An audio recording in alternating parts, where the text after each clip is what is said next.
semester in which I will be retiring from 50 years of teaching Shakespeare. I think it unlikely that anyone ever had a happier career, and I confess a case of severe pre-retirement anxiety. I'll look ahead to the next year. And I take some comfort from the man who endowed this lecture, an award-winning businessman and founder of Kimco, who, after retiring, went back to college to take literature courses. So maybe it's time for me to apply to business school and start an online MBA. That might be something to do. So today, as I look back over the discoveries of 50 years of deep entanglement in the teaching and producing of Shakespeare, I have ended up using this lecture to give my personal answer to the question that I feel hovers over, in a snarky way, sometimes, over every class I have ever taught, or every audience at plays I have directed. The snarky reading of that question is, what's so great about Shakespeare? The real question itself, if you really do it, would be, what's so great about Shakespeare? And what I would like to think of this lecture is that it follows the sentence, what's so great about Shakespeare is. And I'm hoping that I do some of that. I have to warn you now, this is a very short amount of time for a man to talk about his life doing something wrong. So, if you've got to leave before my hour is up, just do. And I'm going to try to keep it tight. But those of you who met me already know we're in a little trouble with time management. So, here we go. And to start with, Brian really helped me out, because guess what I was going to talk about? Yes, indeed. I was going to talk about Ben Jonson and his friend, and the friend and rival, and he was very jealous of Shakespeare. And he always said bad things about him, mostly, when we couldn't find out what he said. He always snarky about it. But when they asked him to write this poem, this is the big deal poem. And Jonson couldn't lie to anybody. He actually literally saw verses of King James and wrote him a letter that was essentially, keep your day job, because you're not a poet. And in the beginning of that, I mean, as far down as there, because that's where it comes from. He says, I therefore will begin. I am not going to be like everybody else and just say cool things about you. I'm going to be critical. And then he starts, soul of the age. And he tops that with the line we just heard from Browning. He was not an age, but for all time. And I want to talk to that. Before I do that, I want to talk about Women's History Month for just a second. Because it occurs to me, and I believe this is true, all of the early modern playwrights that wrote from 1680 and really were influenced after that. You read their plays, and one of the things that strikes you is that the women in them are really three-dimensional. They're amazing. They're really, really strong, and there are two reasons for that. The main reason is this woman here, and that of course is, sorry, it's supposed to be on top of that, but yeah, that is Elizabeth the Great, who had been on the throne 6 years when Shakespeare was born. And he was 39 years old when she died. Now just think about whether it would be possible for you, when you start writing plays and put women in them, to think of women as lesser when the most powerful, smartest, most successful monarch in his life, the person over all of his life, was a woman. And I think that affected all of them. Because you will find that they all do really surprising things. You find a lot of great feminist material in Milton, in Fletcher, Massinger, Beaumont, all of them. The only one who has two-dimensional women might be his great rival, Jonson. So it's 500 years later, and Jonson can brag he was right, because he really is still more successful than ever. In fact, if you take away the years of COVID epidemic, you could say quite accurately that over the century, more productions of Shakespeare took place each year than the year before, and there's more books come out about him. So yeah, it's still a big deal. And this is to try to add so well. John Keats suggested that his great talent was something he calls negative capability, and he gives this definition of it, which I think is a little hard to understand myself. When a man is capable of being in uncertainties, mysteries, doubts, without any irritable reaching after fact and reason. And I think that's true. I think that's what Shakespeare could do. But it sounds a little more negative. I've said this instead, so I've redefined it a little bit. The ability of an artist to be in a state of negative self, a vacuum that pulls into his work the sights, sounds, circumstances, characters, and words of his imagination, words of his imagination, without the resistance of thought. That is, doesn't check it against that. That's what I think Keats is talking about. And the way I want to go about this is to do it through my own experience of trying to figure out. I'm very interested in how it's so good. What makes the stuff good? You know, and usually people, well, the characters are three-dimensional. Yeah, that's true. You know, the stories are, you know, he stole most of his stories from other people anyway, but the stories are fundamental. You know, those are the kinds of answers. I'm much more interested in getting under the hood in some way and saying, what is it that's actually different? And so in a way that's happening here. And you need to understand that it used to be that, you know, I got a job in 1973 at James Madison, and I had people in the Roman, and who taught the Romantics, and who taught 19th century, and, you know, great people, and they would say to me, Shakespeare's better on the page than on the stage. And I wouldn't really argue with him until this production. So I'm using these productions to sort of show you what I found out.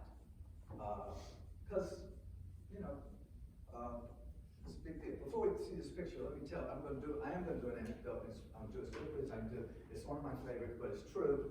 So how much I was not interested in theater particularly. I went to plays all the time. I like plays. You know, they're great. I love plays. I knew a lot about plays.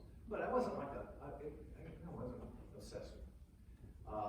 And my wife and I were on a grant. I had a grant from college, and we went to England, and you know, hadn't been in a way we could travel around, and we travel around instead of my working at the library like I was supposed to. We use that money to travel around. We ended up in Stratford. I figured, well, I'm going to teach Shakespeare. I might as well see where he was born and see his birthplace, you know, famous tourist attraction. So we were there, and my wife had to send me. And Judy said, "Sweetie, shouldn't we go see a show while we're here?" I mean, I just want to say, I am now a producer of plays. I've taught forever. I teach directing. I teach a lot of things that are about plays. But I just want you to know that in 1974, I turned to my wife and I said, well, I guess so. I mean, yeah, okay, let's see what's on. And this is what was on. Richard II. And I didn't know that. They have terrible signage. They still do that terrible signage in the Memorial Theater in Stratford.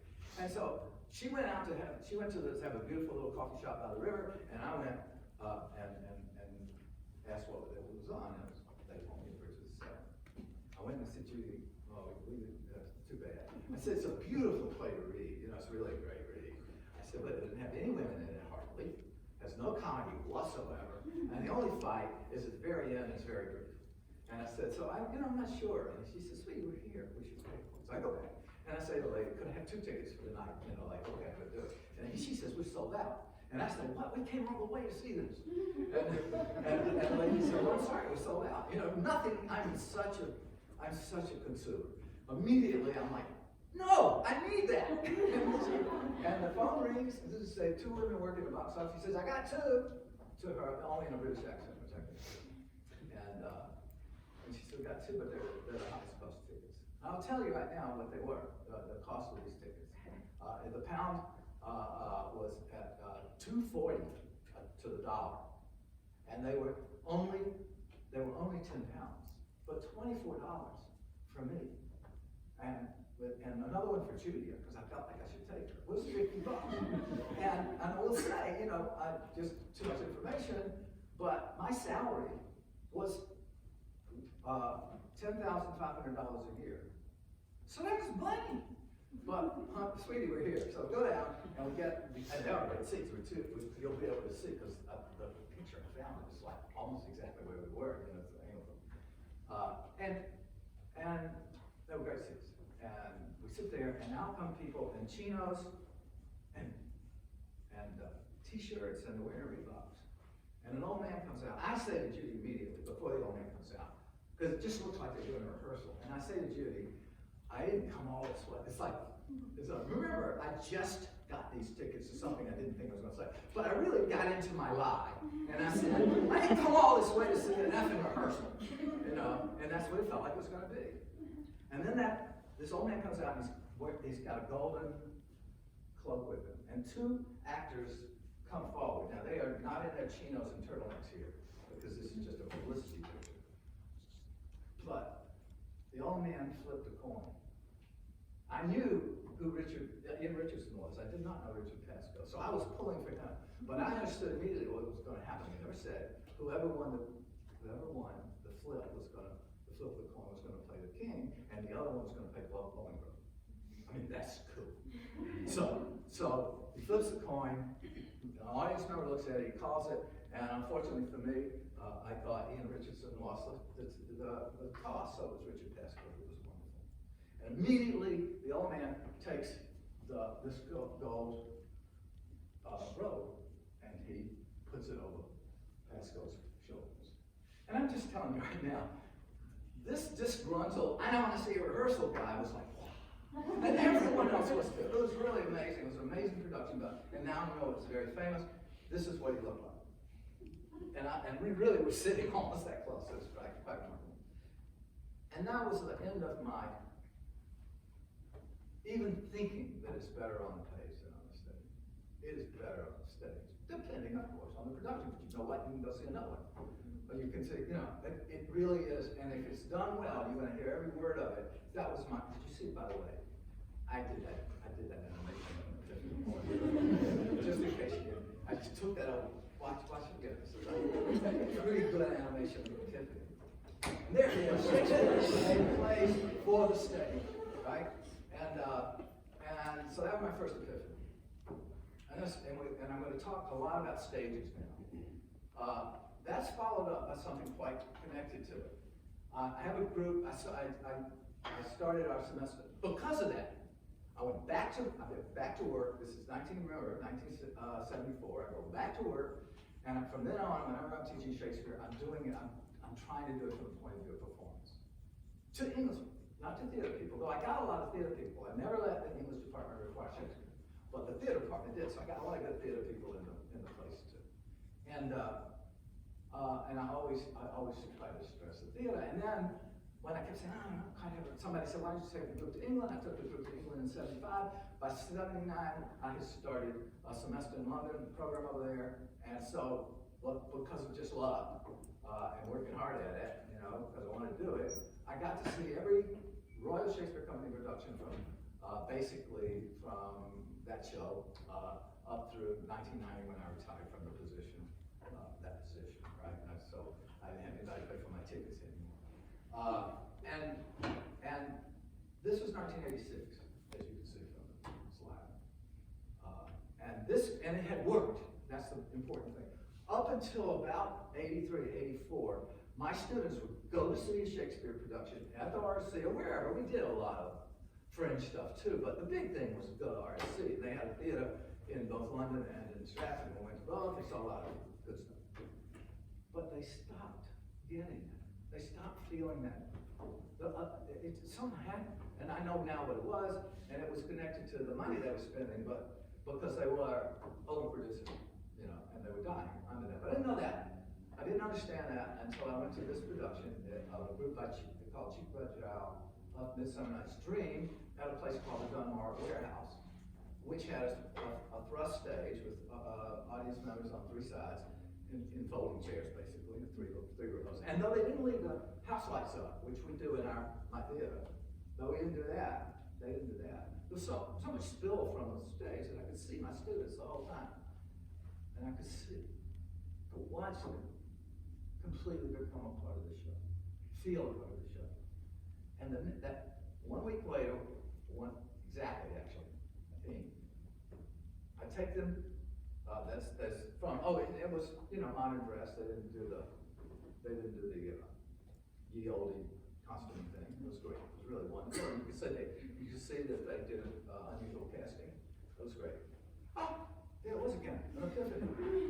Shakespeare wrote his plays for a visible audience around a large stage. That's interesting, because that same week that we saw that, I took my students, where I had taken them several times before, several semesters before, to a place called the Bear Gardens Museum in the south part of London, south part of the river, just south of London Bridge, and this alleyway. And I took them into this museum, which is called the Bear Gardens Museum, and it had been established by this man, this is Sam Wanamaker, who wanted to build a new globe.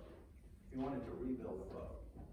That was his project. He was a famous actor from here who got run out of the country by McCarthy, and who was living in England and wanted to do this project. I knew about that.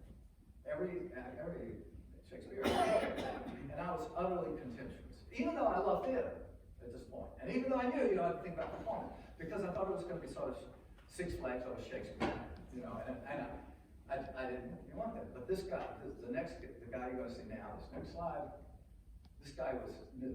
He had just been hired as director of education. His name is Patrick Spottiswoode. Patrick, whom I didn't know, when I walked in there, Patrick said this thing: building the globe is not just about theater in Shakespeare's day. It's even more about what it can teach us about the nature of theater for all time. We'll know, he says, what it's like for an audience to stand and for a whole show. We'll know if people can do that. We'll know what happens in an open arena if it rains on an audience. We'll know what happens to acoustics. We'll know what Shakespeare had in his mind as he was writing the scene. We'll know so many other things. And that changed my life. And actually, as you can see, this is him not too, 10 years ago. He's pretty cute now. He was pretty cute then. This was Valentine's Day. I had arranged this wonderful banquet at this cool restaurant for Valentine's for my group. And I think I had 18 women and 12 men or something like that. And I'm sure 15 of the women surrounded me and said, can we invite him to the dinner? And he's a dear friend. But he wasn't always, the building got built. The globe got built. Unfortunately, Wanamaker dies in 93. And they don't open until 96, where they do some preview performances. So he missed getting to see his dream come true. But Patrick has been able to show a lot of people that dream. And that's him showing Obama the globe. And there's that picture of the globe. Well, this young man, almost then, was inspired by that. This is the globe, was first built in 1599, and then it was burned down in 1614. They built it again, and then in 1997, which I was just talking about, Sam Wanamaker. But Shakespeare had an indoor theater too, and his indoor theater was the Blackfriars, which was an old dining hall for the Dominicans who wear black robes, and therefore Blackfriars. They had a monastery there, which the King Henry VIII took away from them, so they could marry Anne Boleyn or whatever, for some great romantic reasons. He took it away and gave pieces of it away, and this old dining hall was there, and it was used for all sorts of important things. One of which was the divorce of Henry VIII from Catherine, which is pretty important to remember when you remember that Shakespeare then wrote a play. So you go to the play and go, it happened here. So this town of Stanton, Virginia, I'd started a touring troupe, and we'd done very well. And they got in touch with me, partly I think inspired by what they were hearing coming out of London. And it was a really enlightened town, and they thought, what would be great for the town? Well, how about a Shakespeare theater? And originally it was just going to be a black box, really. But the whole globe thing made them want it to be like the old deal like that. And so that's not the right slide. Oh, is it? Right. Okay, I'm going ahead. These are the reasons that I think that the plays, right, the slides are kind of all placed, that's all right. this is looking under the hood. First of all, they're plays. So what? I'm going to try to show you. So what? Why does that make them stay modern? Secondly, they're always subversive. I think you can kind of guess why that makes them modern, and I'll try to explain how they're always comic in the largest sense. And by comic in the largest sense, I mean if God could laugh. That kind of, everything from the things that make us laugh when somebody falls sort of down, all the way to people laughing at themselves, as Shakespeare is always doing, to just the whole cosmic comedy of life. And then of course, because of the words, and particularly Shakespeare's words. So as I say, I was inspired, and this was our architect. His name was Tom McLaughlin. He's a wonderful man. And he drew that picture. He didn't want it to be like a Tudor building. He wanted it to have sort of modern lines and fit into a town that is largely Victorian, not unlike old parts of Chattanooga, right? And he wanted that very much. He wanted to wait until you opened the door and saw the theater per se, that it felt completely right. And we had the same people who researched the globe helping us for free because we didn't have all that British money behind us. So that's what it looks like when it got built in the town of Stanton, Virginia. And now I get to show you what it looks like inside. And you're supposed to say Lou. People don't believe me when I tell them all the time, let me lead the tour. Let me just lead the tour, just the first part, when they open the door, so that I can hear the Lou. That's what they're doing. Okay, so what I'm going to show you now is that is in fact a wooden oak. So I am going to use the things that Shakespeare says about imagination in Henry V in the chorus when he uses that line, the idea of a wooden oak, right? And here's the question, and I'm going to ask, I'll ask you to do it. Would you just as loud as you can? You're going to see a quote come up here. Okay. Just read it, and then I'm going to have somebody answer you who's pretty famous and who had become a friend and who was visiting. Okay. This is coming from you. Okay. Can this cockpit hold the vasty fields of France? You bet it can. Judy Dench came to see the play, and came to see the place on Judy Dench Day, and she walked out on that stage and she said, "Crikey, why isn't this in England?" And she later bought the set. She liked it so much of Shakespeare in Love, which they have somewhere. They bought that set from it. All right, you got another piece of work to do here. How may we cram within this wooden bow the very casks that did affray to the heir to Agincourt? That's the battlefield. And what's the answer? Work your thoughts. And so this is the same room with. Can we lower? Can you lower those a little bit or not? Can you see? I don't know if we can lower these. No, not those. Just the lights. I think you can. Maybe it's raised that a little bit. Yeah, that's great. That's better. Isn't it? A little better. Yes. Because this bit, yeah. All right. Okay. That's good. Thank you. And then, again, a quote from Henry V. He says, okay, imagine you're in Southampton. There is the playhouse now. There you must sit. And you know what happens? That's what happens. You go there. Then he also says this. Peace out. Our imperfections with your thoughts is what you do. And I want to just show you really quickly how Shakespeare uses your imagination. And all of the plays are built on it. And this is why theater is so great. Yes, you've got your own imagination when you're reading the plays, but you're not doing the work that needs to be done. Those people are doing all the work. So what I've got here is a ghost that's turning invisible from the Ghostbusters. Right? All sorts of CGI and FX effects are in there, right? Only they're already completely out of date. Right? If you look at the first Ghostbusters and then you compare it to today's, it's like, wow, that's so primitive. And by the way, whatever's happening now will be primitive soon. We use a much better machine that doesn't get obsolete. Sorry. This is Renee Thornton as Oberon in the play Midsummer Night's Dream. And what we use is he says he's invisible. He just says, I am. It's one of my favorite lines of play. I some human beings have just come in and says, I'm invisible, and we'll overhear their conversation. That's what he says. And you know what? It's amazing. They don't see him. They don't see him. I'll tell you right now, I know this actor, and she never saw him. Neither did the other actor. They didn't see him. That's your imagination. But it works. It actually works. You can do that. You can have both things at once. And I know that I'm sounding like just an old guy doesn't like technology, but I do. I like this technology. This is cool technology. And you can do the opposite of making things invisible that are actually visible. You can make things that are visible hard to see. And by that I mean, you can make the darkness.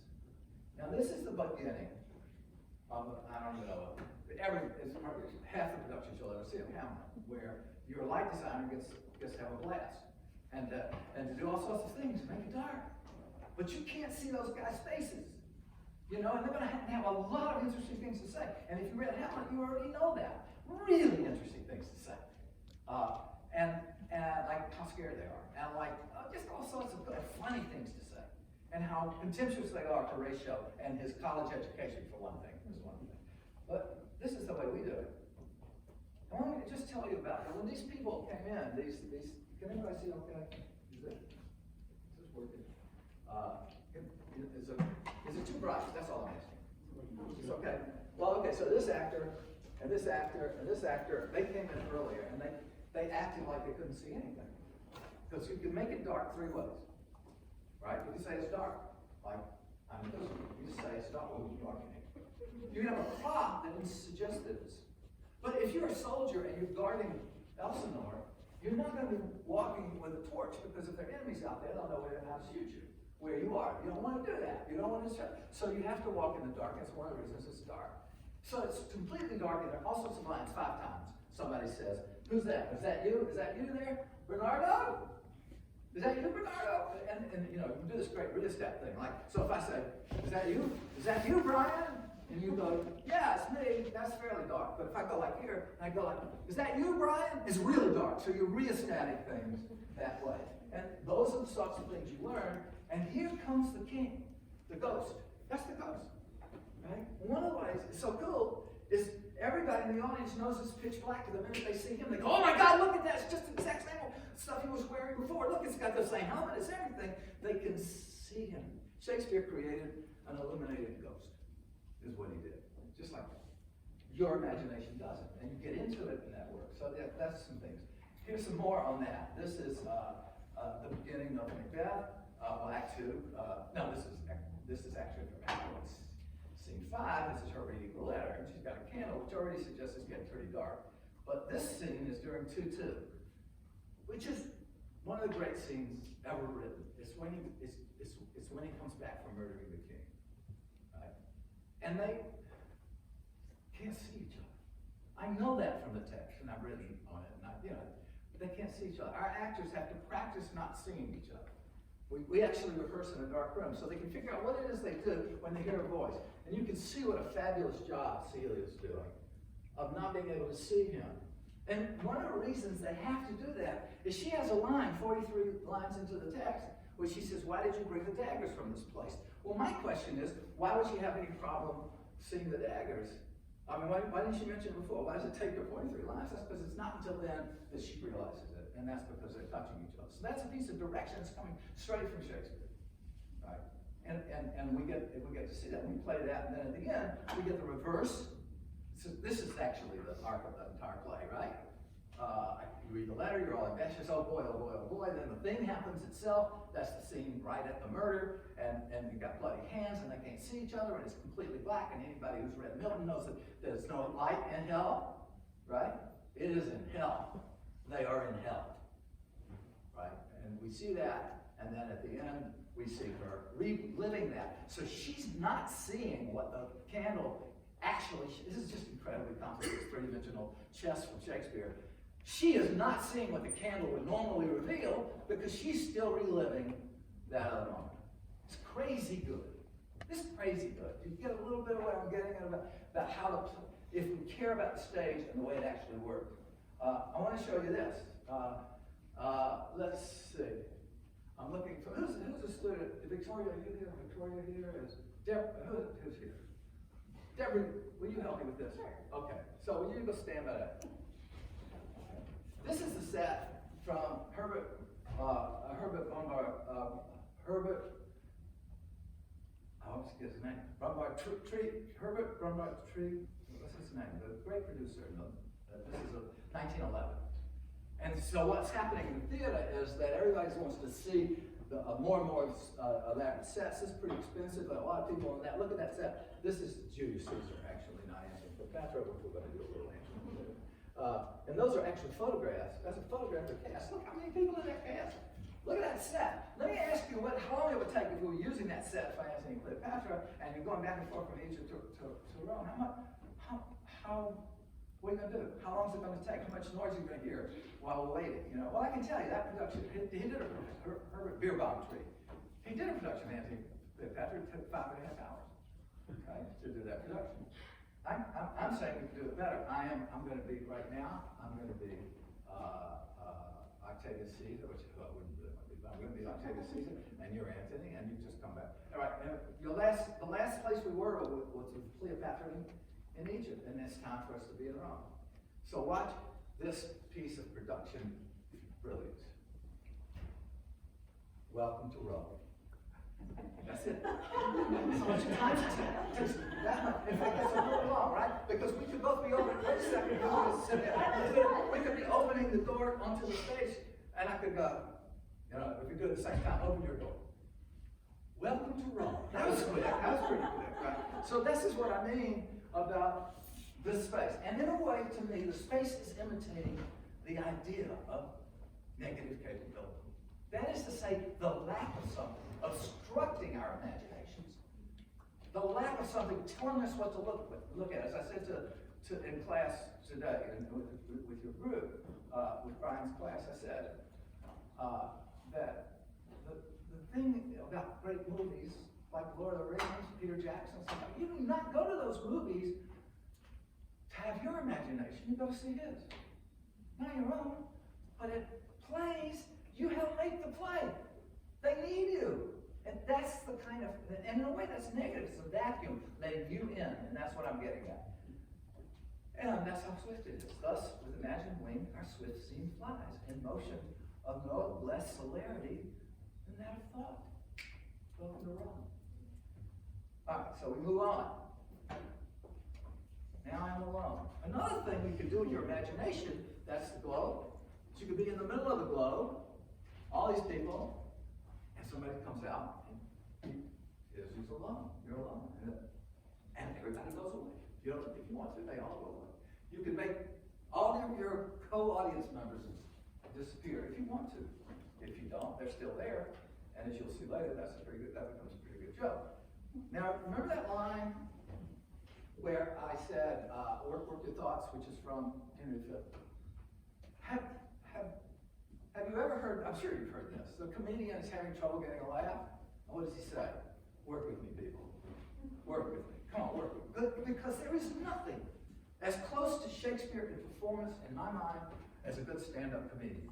They're standing in a room, they can see the people are around them, they can get heckled off the stage if they don't. They have to create a world for you to completely outrealize. And you invest in it. I guarantee you invest in it. If it's a good comedian. You invest in it so much that if you ever want to test this out, find your favorite comedian, and you haven't seen their HBO set yet, but you know it's out there. But don't tune in until about 20 minutes into it, or fast forward so you don't see it before. And you won't think it's very funny. Right? Because he builds it. You know, and the audience begins to own it. Till at a certain point, whoever it is, you know, Chappelle or whoever it is, can say almost anything, and they laugh because they own the show. And that is what happens in a good show too. I talk a lot when we're putting on shows about getting the audience on board. Now, I'm going to ask. Let's see, who else did I meet today? I met it was Victoria. Lauren, is Lauren here? Lauren. All right, Lauren, would you do me a favor? If you could read it. This is at our theater. This is Ben Kearns. That's Hamlet. right? And he's just doing his thing.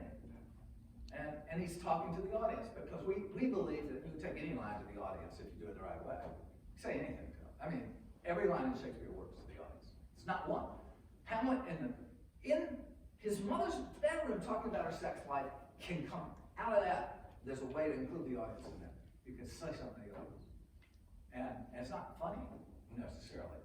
But this happened. So I'll read what Ben said, and then it's going to be a little blurb. And you're just really loud so everybody can hear you. You read the little blurb that's going to come up. That guy sitting on the stage. Now might I do it, Pat. That means kill Claudius. This is right before he comes in and Claudius is praying. Now might I do it, Pat. Now he is praying, and now I'll do it. Do it. You guys say, do it. And then our actor just took the exact same lines he was going to say and turned them into a conversation. That would be scanned. A villain kills my father, and for that, I, his sole son, do this same villain sent to heaven? He's got to die. He said that, right? And then Ben took it like he's like a good improv person does, but he used Shakespeare to come back at it. Like, this is higher, and the arguing, well, this is higher than salary, not revenge. Silence. Upsword. Wait when he is drunk, asleep, or in the incestuous pleasure of his bed. Then trip him, that his heels may kick in heaven, and that his soul may be as damned and black as hell, where to it goes. Okay. All right, so that's a pretty good story, isn't it? You like it? Say yes. Say yes. Yes. It's a good story. You know? That's nice. I want to make it better. I'm going to tell you that exact thing happened, but it was a student matinee, and the kids, well, no kid in there was older than 14 years old, 15 years old, and they were sitting on the stools. And there was a kid, actually in a conversation with Hamlet, a reasoned one, in which there was a result. And that seems to me to be, I mean, it's not like our actors always want that to happen, but I am going to tell you that it does happen. So I'm going to show you one. I have some film. You might not be able to hear her very well, but you'll hear. So this is from The Two Noble Kinsmen, and this is the jailer's daughter. And and if the sound works, we'll have a good time. What should I do to make him know I love him?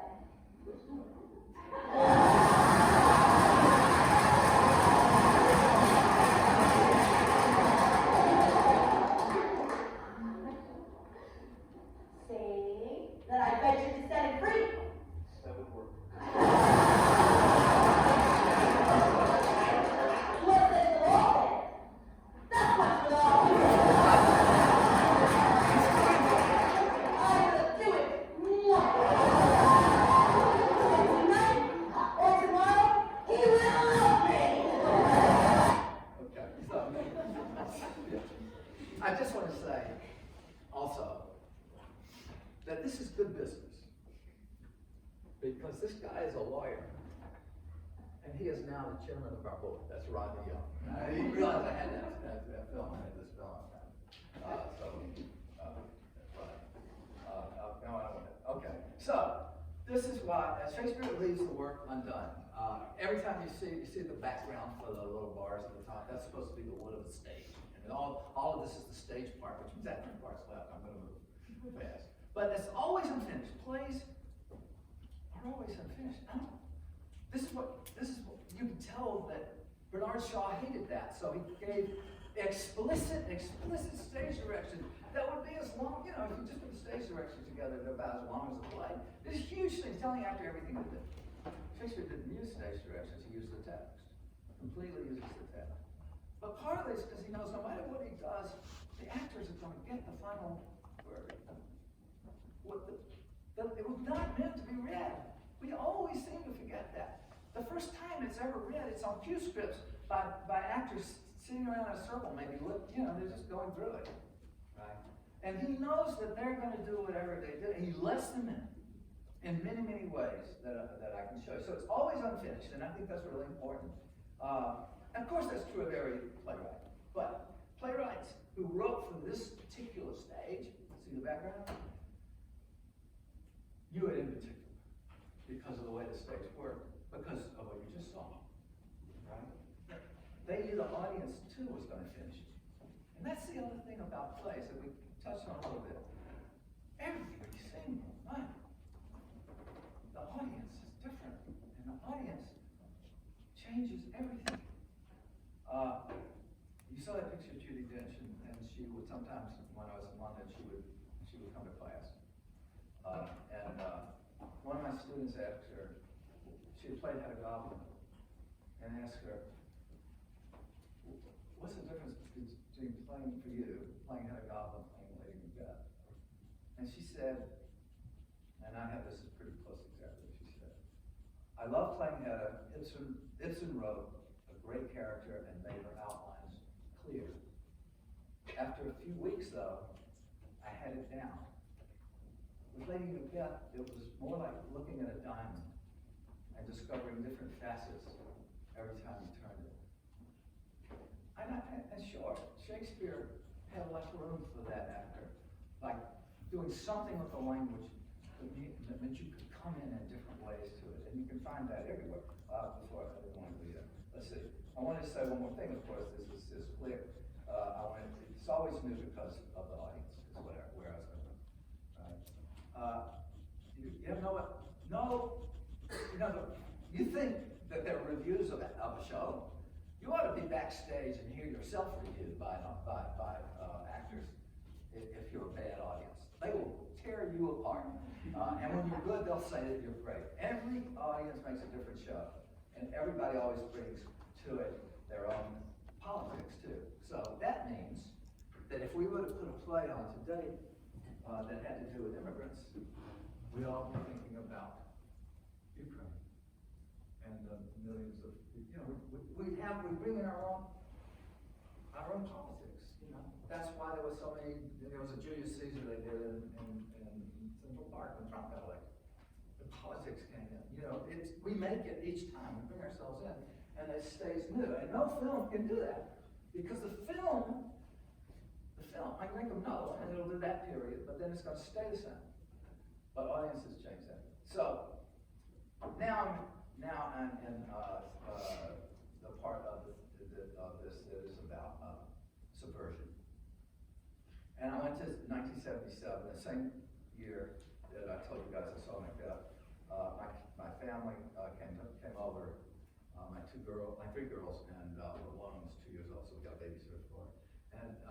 And I had said something to Judy about having seen Judi Dench, to my Judy, about seeing my J-U-D-Y instead of J-U-D-I. And I said something about how great the person was, and I know she was, in a production of Comedy of Errors, and she was doing Beatrice. And that's a very funny play. What you do is great, but it's so funny. To start with, it's so funny, and then suddenly, man, it ain't funny at all. It's not only not funny, it rips your heart out. Partly because it's been so much fun. But also, it's also been a play in which guy talk, boys, the boys club, it's like, that's, boys. They're boys. And you kind of like them because they're funny and they're having a good time, and you're sort of, and then suddenly, anyhow. So this is my new epiphany. Shakespeare's comedies are as deep as his tragedies. And I really believe that is true. And they get more problematic, and they're called problem plays as he goes along, but I want to talk about that. The ever-present subversion. A short list of things we know Shakespeare liked, because of course all of this, we don't know him. But we can pretty much say these are true. He liked this. We can tell from how many references to many other things. He liked books. I think he loved music.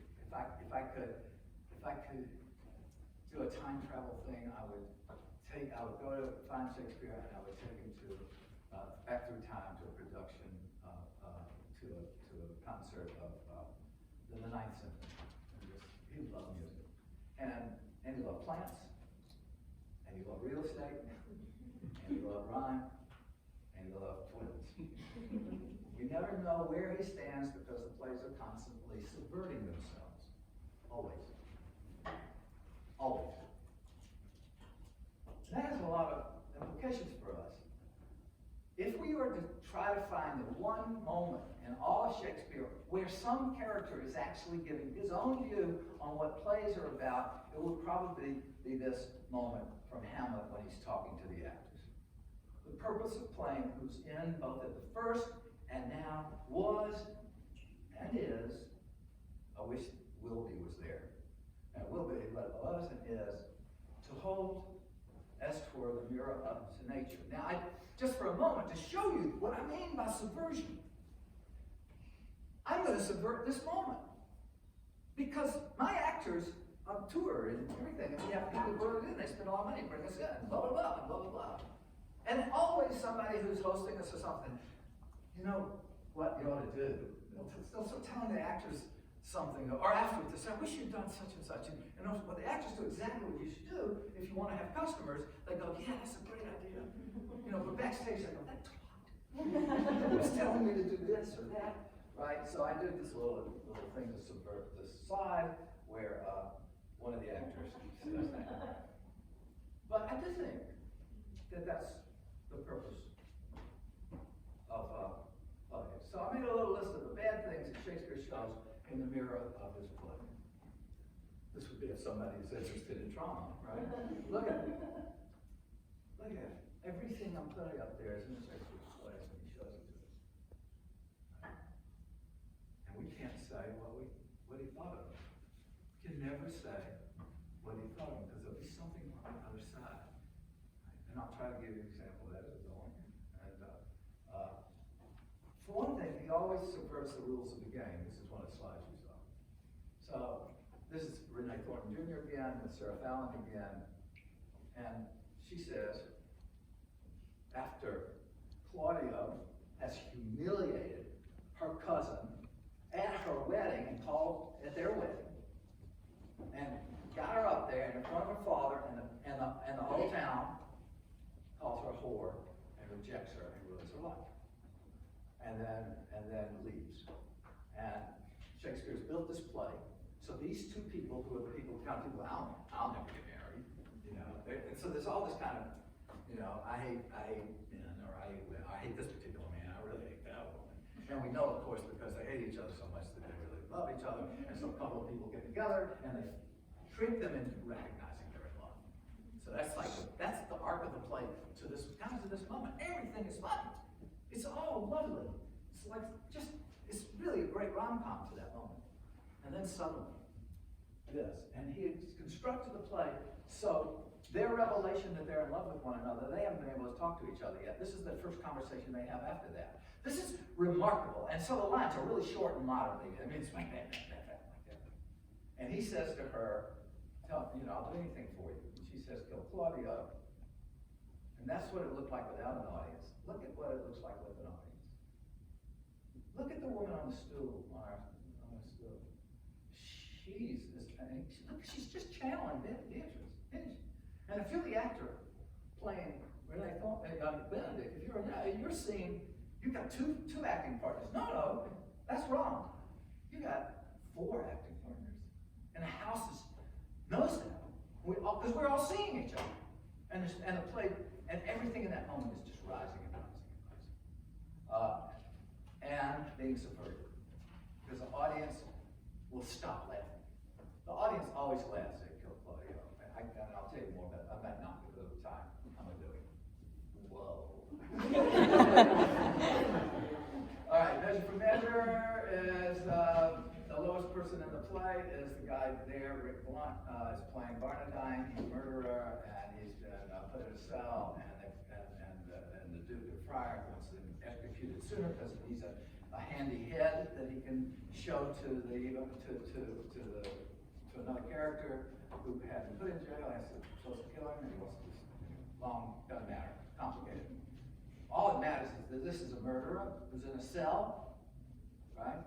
And who is sent for to be executed a little early. He's already going to be executed. And he's drunk. And he says, I'm drunk. I don't have time for this right now. Sorry, I'm drunk. So I'm not fit for it. And then he says, I will not consent to die today. That's a really existential moment. And if you've ever seen this play, how many have ever seen it?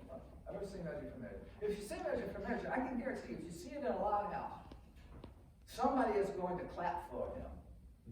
He's a kind of anti-hero of the first rank. You know, he'll get laugh, he'll get applause. You won't see him again. That's it. You know, I mean, I think he appears at the very end, but he's a hero. If you get cast as Barnabine, and by the way, if you're not into acting and you want a really small part, this might be perfect for you, you should just be so happy. It's a great character. Subverts the audience's biases. So, I'm now going to talk about Merchant of Venice. And I want to talk about this moment. The way that this, I'm set up, if you don't know Merchant of Venice, the way the play sets up, this is the second scene. There's a beautiful woman, much is made of how beautiful, wonderful, and graceful, and educated she is, and she is. And she's fabulously wealthy. Her father died, left a will that requires her to marry the man who chooses the right casket from silver, gold to lead. That's this ridiculous cockamamie will, and she has to abide by that. So people from all over the world are coming because she's so fabulously rich. And then they meet her and they decide if it's worth it, because on their part, if they don't get the right one, they can never marry. So that's the kind of thing. And she hears that a black man is coming. The Prince of Morocco is coming to compete for her hand. And Portia, and I gotta say, you have to, okay, we'll get to this again, something like it again in a minute. But this is very casual racism. You know, this is a white Christian woman from England, and she's about as a Prince of Morocco coming in, and she says, if you have the condition of a saint and the complexion of a devil, I had rather he should shrive me than wipe me. That just hangs out there. Most productions cut it now. Okay. I get why. They cut it. But something else they usually do, and everybody's always done this, is to make Morocco very comic.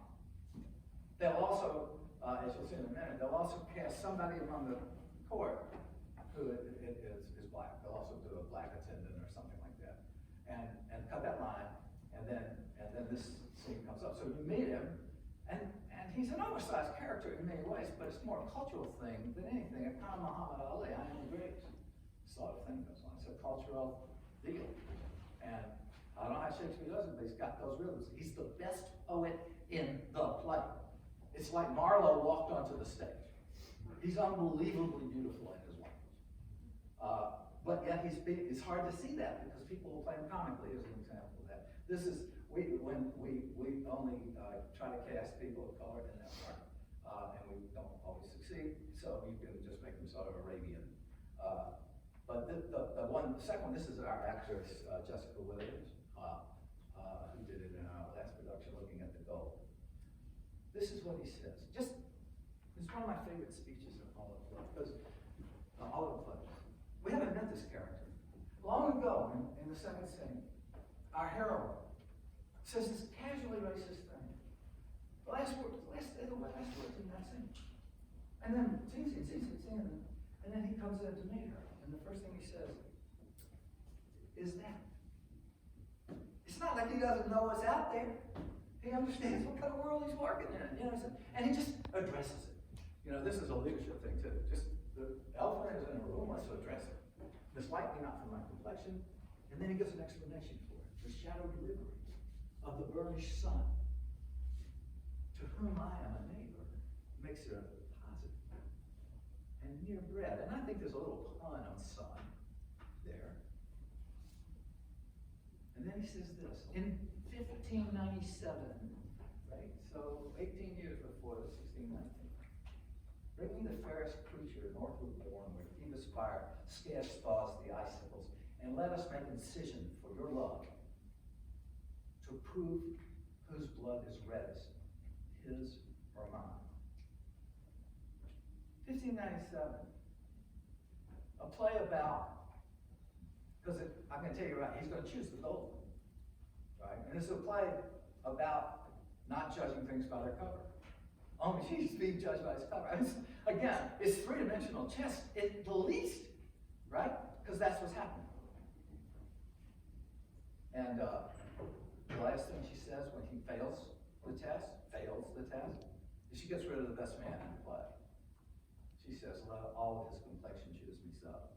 And that's a heroine, right? That heroine is going to go on to,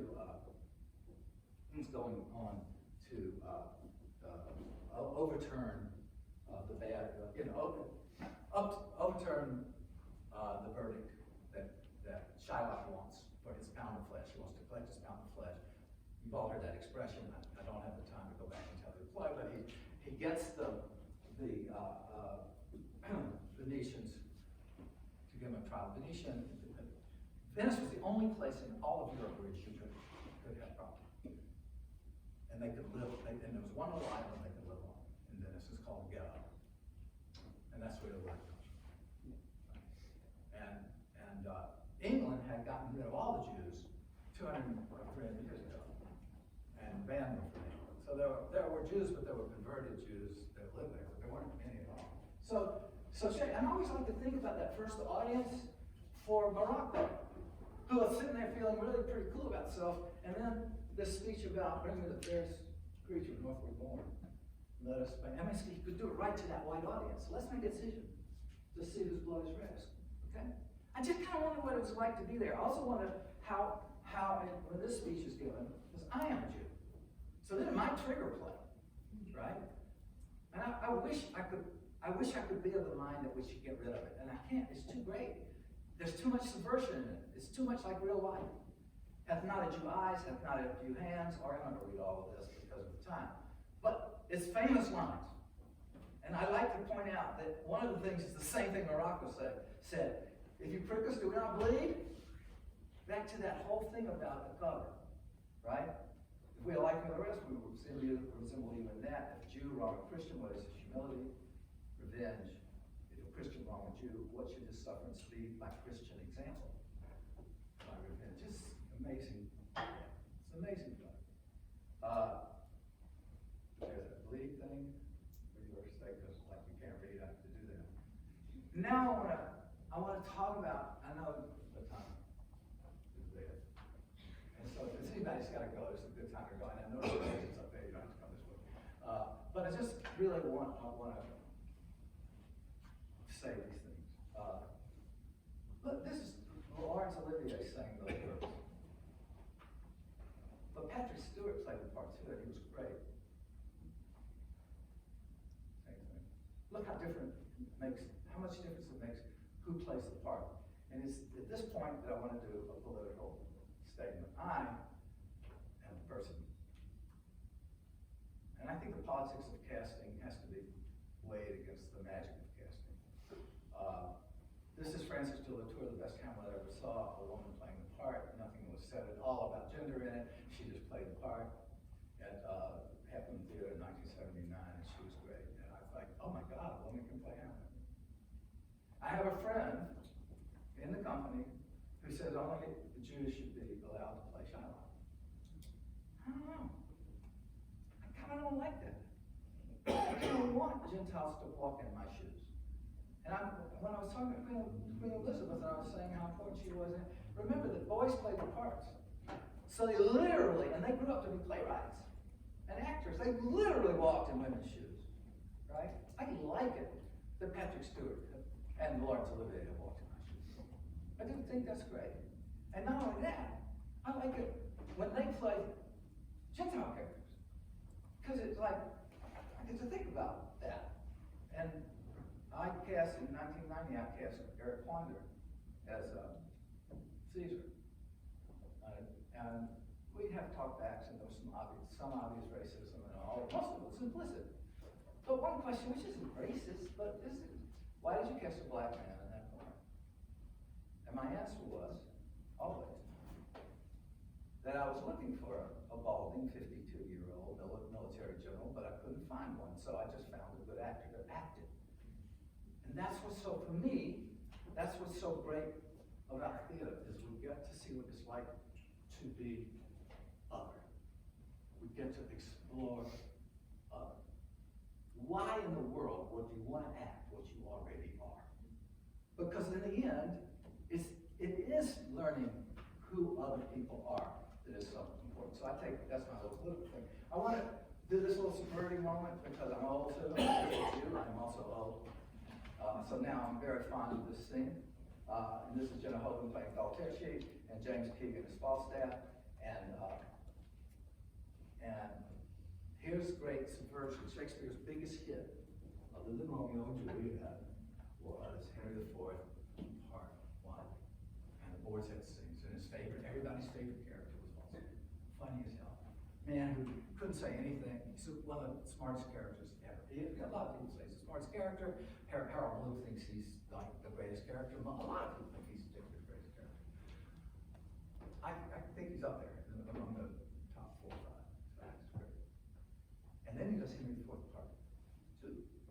And he does a Boar's Head scene. In fact, he does it in the very same part of the play, but it's like Act 2, Scene 4. So, and everybody's thinking, I'm going to see the sequel. Ever gone to the sequel? Right? And Shakespeare's like, come on, come see the sequel. And in fact, we get whipped up to want to see the sequel because Hal says to his partner, to his friend Hoynes, let's go watch him. Won't it be fun to watch him in his horror? Because he's a horror. Let's do it. You know, Hal loses the first one, and he loses the second one too. But one of the things about this is so great. He says, you don't know what's coming. He says, I'm old. And she says, oh, Rob, I think I love thee. And he says it again. Falstaff repeating himself. 3 words. The cleverest man, 3 words. The only honest thing he probably ever said. I'm old, I'm old. Now I want to show you this magnificent thing. Look at the audience. Because one of the problems with dark theater is that the only time an actor knows that he's doing okay is when he gets a light. But when you do it in a light, you can see lots of other things. See that woman, see that person trying to look over somebody's head? Can you see that? Is it clear enough? It's a terrible photograph. Do you see this woman just got her head cocked in a cute way? You know, she's kind of looking that way, and then if you look here, you see this guy trying to look over that woman's head, and then you see this guy leaning forward, and then you see that woman kind of leaning back to get above you. They're all smiling. They're all. You gotta understand that those people are in 2 places at once. And that Shakespeare let that happen through subversion. He tricked us. Just like Falstaff tricks. He tricks us into thinking that's just a horse. It's not. She's one of the smartest, she's just really smart. She's not Dog Whitley. She's not. She's Galterci. And she's smart as she can be. And she does lie. In some fashion. It's just amazing. And it's very, so I'm going really quickly here. This is very important to you. I have to do this because y'all have been answering Cleopatra. You did it. This is my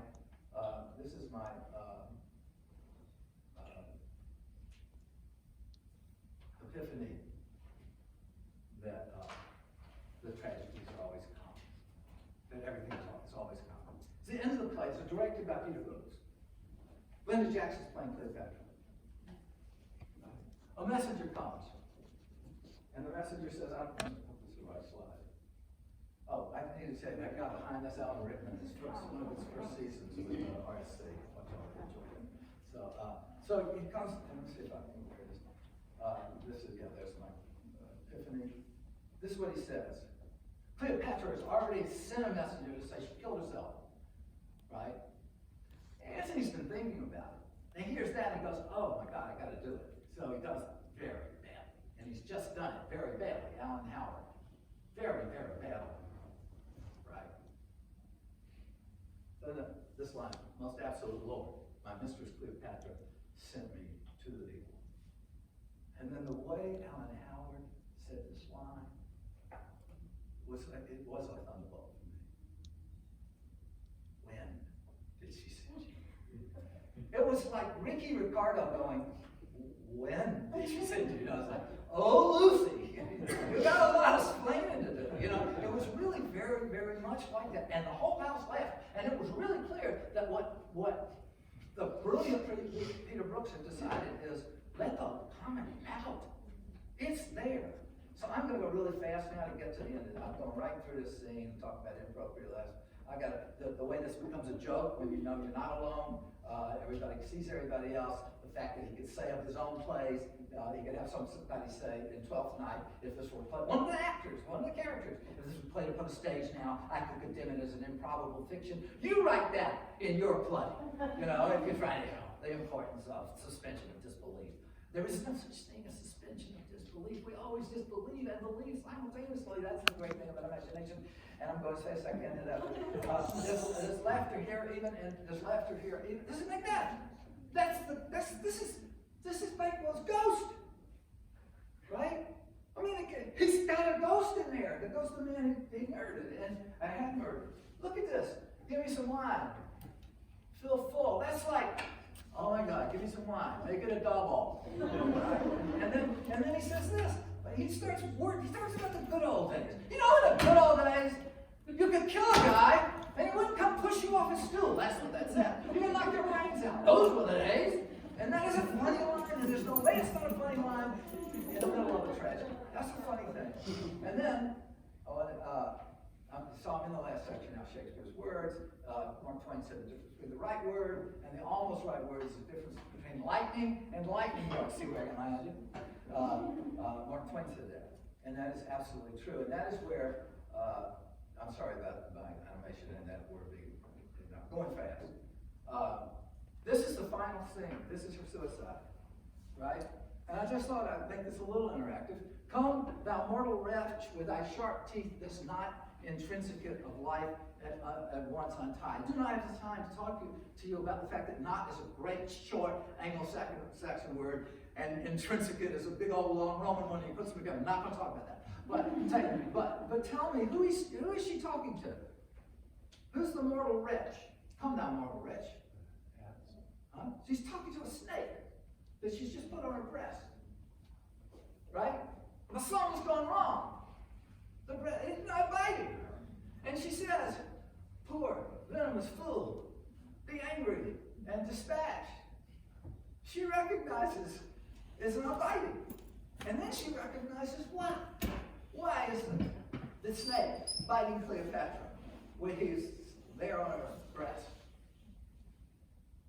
She recognizes why. Can you tell me? Or can you tell me what else this could mean? Oh, she's still talking to the snake.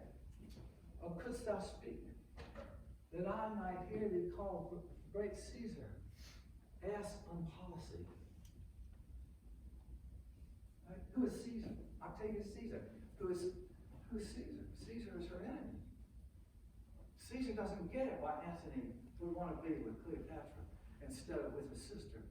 Caesar doesn't get any of that. Right? Because Caesar doesn't understand being in love with Cleopatra, which is what the asp is. So when I'm directed at, my actors always ask me, because they buy into that, all of that, except, what about bite? I go, why don't you feel the bite at the word Caesar? That might be a good place to do it, right? But that's not me making anything up. That's what those lines are about. That's pretty subversive, isn't it? And it's pretty damn funny. In fact, at the end, what we see, I'm going through this so that you don't have to do it. What we see so beautifully in this play, when I teach this, my students do not like Cleopatra. This guy could have all this money and all this power, and he gives it up for a woman.